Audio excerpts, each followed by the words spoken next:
Neil and Reverend Sophie. Morning. Good morning, Gina. I'm quite looking forward to this morning. Have you had a preview?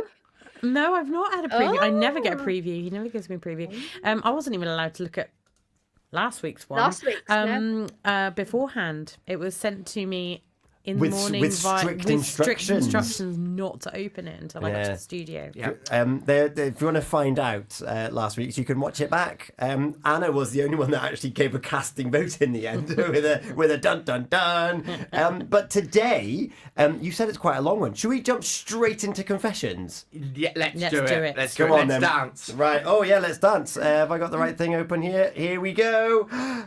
These are my confessions. These are my confessions. These are my confessions. Father Neil, the floor is yours. I love this one.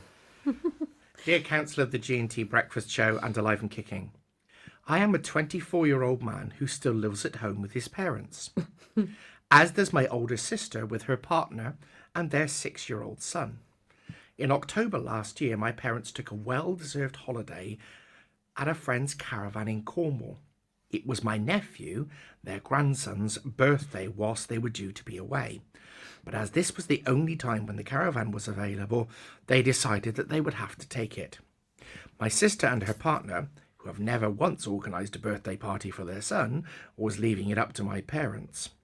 So, 2 days before my parents leave to go on holiday, they organised a small family party, gave him their gifts, and took him out to a well-known Pembrokeshire trampoline park. Nice.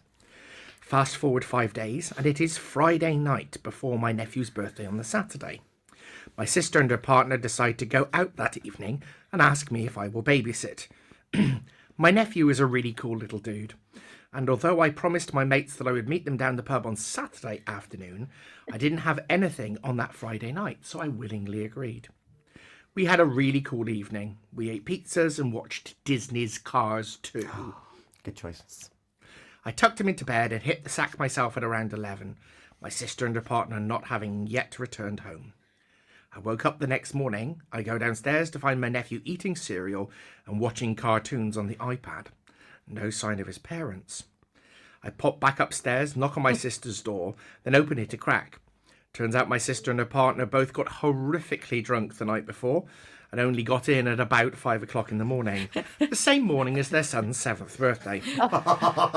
When I reminded them of this fact, my sister blearily stated that she'd invited 8 of his friends around for a party that afternoon at 3 p.m, but hadn't had the chance to get it sorted. As they were both still the worse for wear, please could I pop out to the supermarket, buy a birthday cake, some candles, some party food and some party bags with stuff to go in them. Feeling upset at their general lack of engagement, but not wishing to disappoint my nephew, I said that I would sort it out. Getting him dressed, I headed out to the supermarket.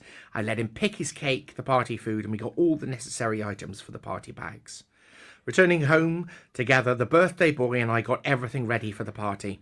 His parents got up at 2:30 p.m. and came downstairs to find everything sorted.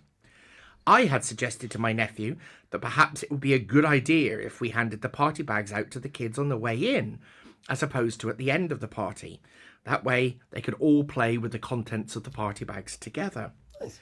His friends arrived at around 3 o'clock, and just as I was leaving to go out to the pub to meet my mates, I was able to see the look of my sister and her partner's face as they realised that the party bags were full of whistles, rattles, noisy cheap plastic recorders and other assorted pieces of plastic tat that I had picked to maximise the noise levels as much as possible.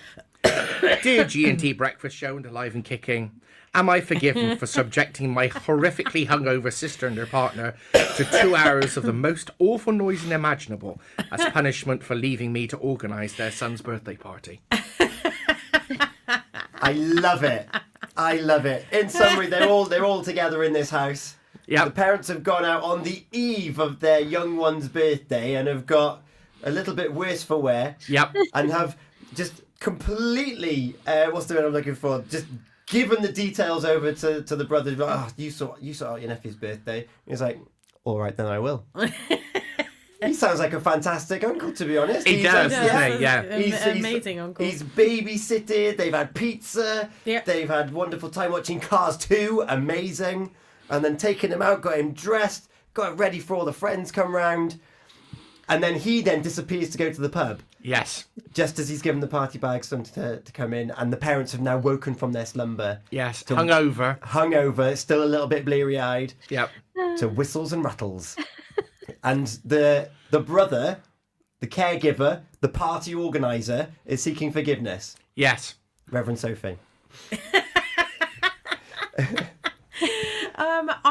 I applaud this young man. I'm like, well done, right there. There's no question, is that? I mean, that's genius at the very. And firstly, for being an awesome uncle and being amazing. Secondly, for having the capacity to put all of that together, still remain calm, but very collected. Definitely thinking through, I'm gonna get these monkeys back. If you do insist on going out getting drunk, then this is what happens. I'm a little bit cross with the parents, to be fair. I mean, who goes out when they've got a 6-year-old getting that sloshed? Well, maybe they were just remembering 6 years ago and thinking never again. Never again. Gina. Well, I can resonate with this because I do a lot of children's parties, and there's the joy when you give them out, when they do the last pass the parcel, and you give it as a noisy parcel. So they have got the party blowers, woo, and then you're waving to them, bye. Send them on their way. Yeah, See you later. that's your problem now. And the parents are going, really? and a pack of Haribo sweets, and it's just the best, isn't it? So I think I'm chuckling. I love this and totally forgiven. Totally forgiven. If you've just joined us, a young man, 24 years old, has been caregiver for a nephew, lumbered with him, but still doing an awesome I don't job. think he would think that he was lumbered with him because he No. describes his nephew as what's Cool what's he- dude. A cool dude, Yeah, cool little dude. A cool little dude, and he loves spending time with his nephew. And then what he doesn't appreciate is waking up on Saturday morning. He was like, "It's your son's birthday, and you haven't got the cake, you haven't got the party bags. There's some children coming round. We need to make this a memorable day for little nephew." Yeah. So he goes and does that, and loves lovely party bags. And good on him that he didn't take it out on the nephew. He didn't say, "Do you know what? He's your child. I'm going out." Yeah. He looked after his nephew, put his nephew first, and then got his own back on his sister. And I his think is brilliant. And his nephew would have enjoyed the party bags, I'm sure. Oh, and gosh, that's the point yeah. I was about to make. It was like, how cool is it if you're 6 years old and now you've got things that make noise with all your friends? I can whistle louder than you. Just the thought of those cheap plastic recorders. And if Yeah. you can't play the recorder, and you just get that cacophony of notes, and there are 8 kids plus the lads, and 9 children running around Oh, with cheap amazing. plastic recorders for 2 hours. I love it. I'm hoping that there was those bouncy balls in there as well. You know, you bounce it once Oh, and it just bounce, knocks it's just- everything over in the yeah. house. Yeah. Yeah, I like them. Oh, and those things you put on the wall as well. Those things you throw on the wall Yeah. and they leave their oil.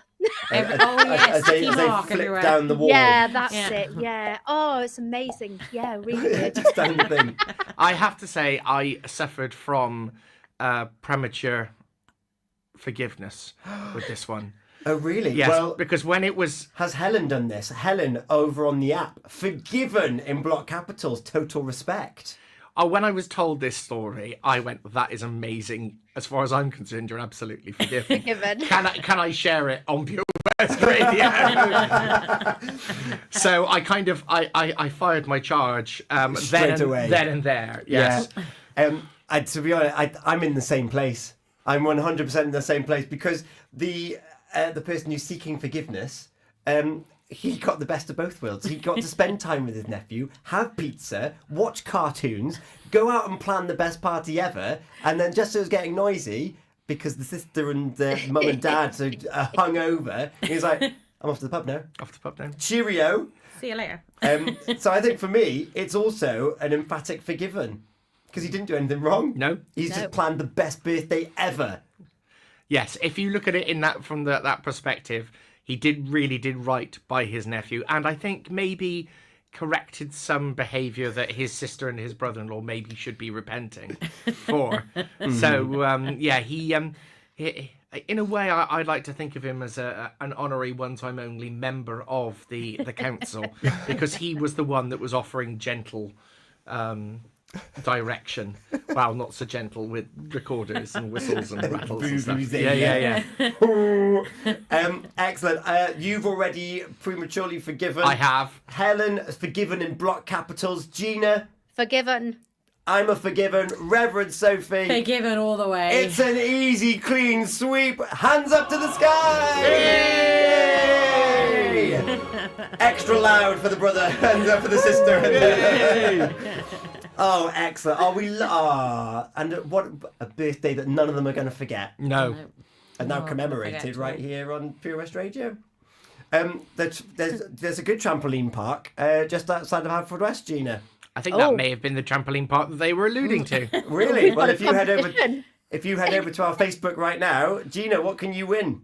You could be winning a bounce for 4 with some pizza and drinks. Lovely. Head over to Facebook for more details on that one. Alive and Kicking this Sunday. Alive and kicking this Sunday. Yep, Jesus calls the disciples.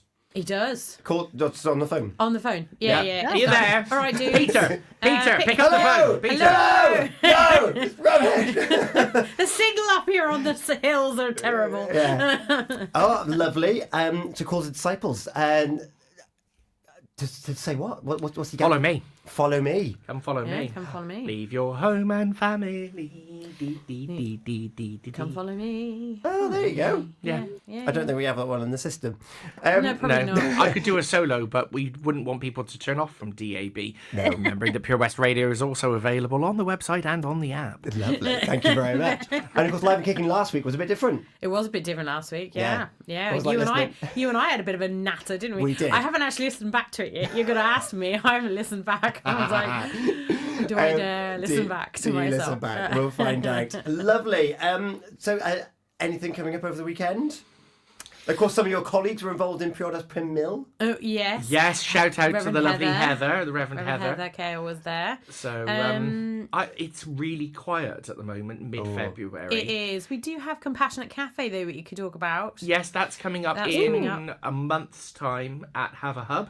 And that's a collaboration between 4 of the different churches and chapels in the area and gives people the opportunity to come and to maybe enter a safe space and explore their feelings, whether they've had a loss due to a bereavement or whether they've lost a job or whether they're dealing with illness or any other stressful event. The churches and the chapels in the Haverfordwest area are prepared to come alongside you and just support you.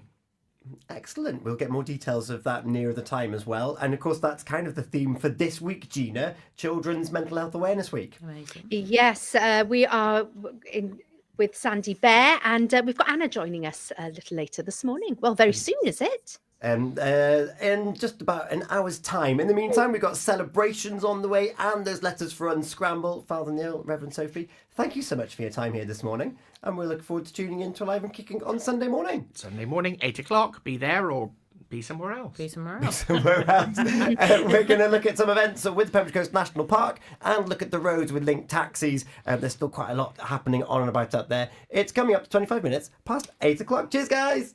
Bye. Bye. Castle Hot Tubs are Wales's largest multi-award-winning wellness